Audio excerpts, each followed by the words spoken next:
Hello guys, good morning again, good evening and good afternoon. Ito po magluluto tayo ng dolmades. Ang tawag dito is dolmades. At itong repolyo ang pangbalot natin. Oh. Ayan, repolyo. Tinanggalan ko na ng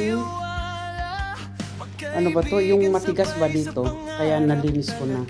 Ang gagawin natin para lumambot at pwede natin gamitin pangbalot is pakukuluan natin ito. Oh. Ayan. So ilagay na natin, pakuluan na natin. Ito na yung tubig ng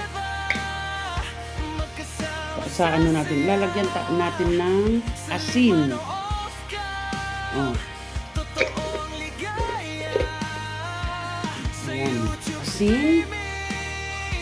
At ilalagay na natin ang ating repolyo pag kumulo yan. Ayan, ilalagay na natin ang ating lakano. Oh, ayan. Para malalambot. Ano nga pala? Repolyo. Ayan, lakano. In Greek words, lakano. Ayan, repolyo. At hayaan lang natin na makukulo doon sa baba para lalambot doon. In the same time, ayan, nai-grind ko na rin ang onion. Lalagay na natin itong minced meat.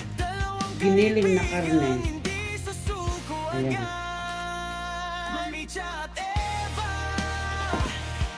Ihahalo natin ang onion. Kakamayin ko na.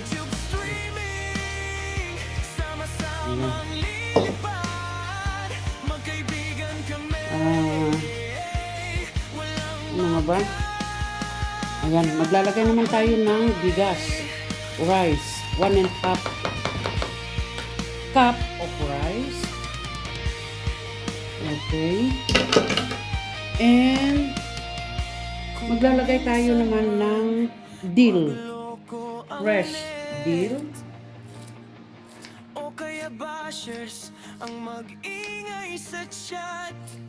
Ayan.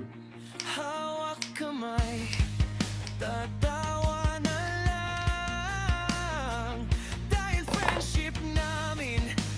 Maglagay tayo ng salt.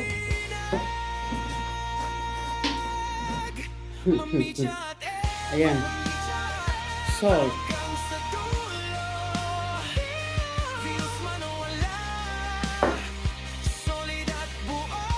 At saka yung pangpalasa. Black pepper. Pero itong ginagamit ko is 5 kinds of black pepper. May pink, may yellow, may red, may white. Kaya ang tawag dyan ang tawag nila is 5 different kind of ano daw, bot sa langaw. Oh. And then maglalagay pa tayo ng kunting oil. Ayan.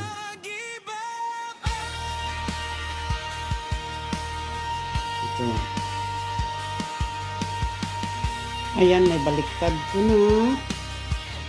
At matigas pa rin eh. Pero tinatanggal ko naman tong mga ito. Yung matigas ba. Ayan. So, hayaan ko lang na lalambot ito. Ayan, kunting himas. At ihimas natin. Mekos-mekos. Ayan.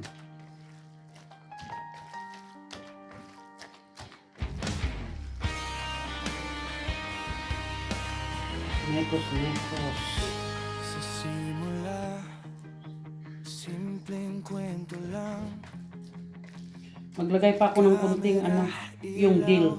Kasi itong pagkain na ito ay talagang buo-buo ang mga na-grinder. Ayan. Kunting dill pa ang lalagay ko. Ayan. Ayan, hindi pa rin malambot guys. Ayan. Pinabaliktad ko na nga eh. Ayaw. Ayan. Aray ko. Aray. Ito na. Lumabas ng isang dahon. Ayan.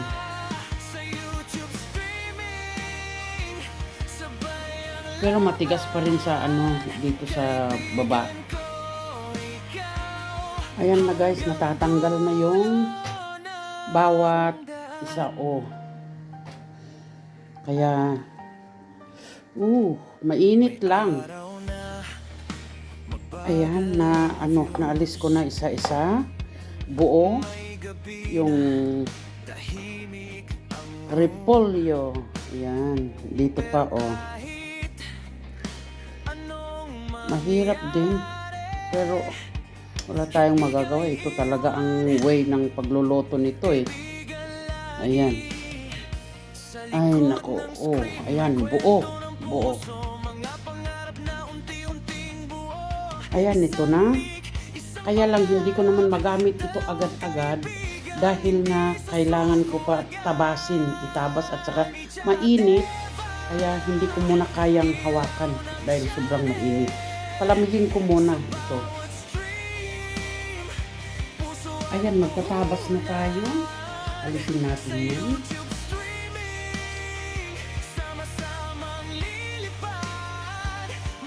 Dahil, ayan, ganyan. Lahat ito ay tatabasin natin.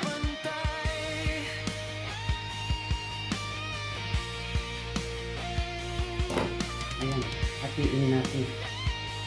At kung yung mga naman matigas, banda matigas,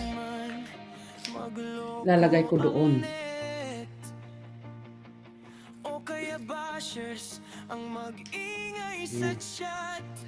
Ganyan lang. Ayan na guys, natabas ko na. Ayan, ganyan. Kaya mag-uumpisa na rin ako magbalot ng kung paano ibabalot yan. Ayan, ganon. Ayan. Ito, babalotin natin ng ganito.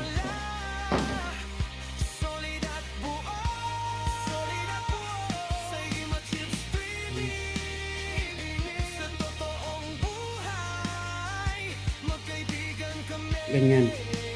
Lalagay natin dito sa loob ng kaserola.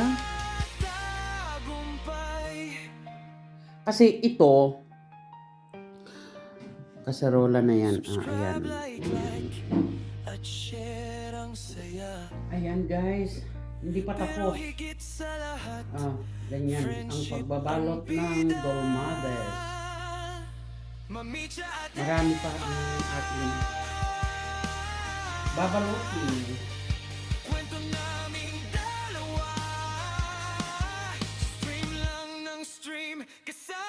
Ito hindi kailangan yung mahigpit ang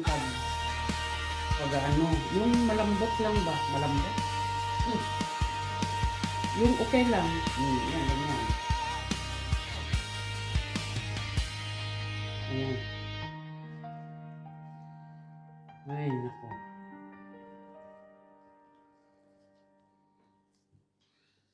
Ayan. Ay, nako, marami pa. Masakit na ang kung ano-ano. Ayan, sa wakas tapos na rin. At kung mga iba, ilalagay natin dito. Ganyan lang gagawin natin. Simpleng kwento lang. Kasi sayang din naman itong mga ito. Pag hindi mo ilalagay, inuulam din ito. Ayan, tama na. Kasi may sira pala yung mga iba. Ayan. May itim-itim ba? So, ganyan na guys ang itsura. So, iluluto ko na. Ayan, ito na. Pakukuloan na natin at maglalagay tayo ng isang Knorr cube para madali na. Ang tubig naman ay hanggang dito na. Ayos na yan.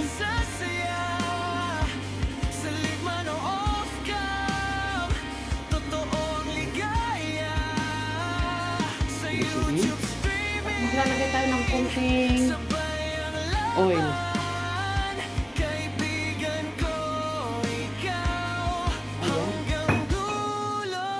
Ang tubig, oh.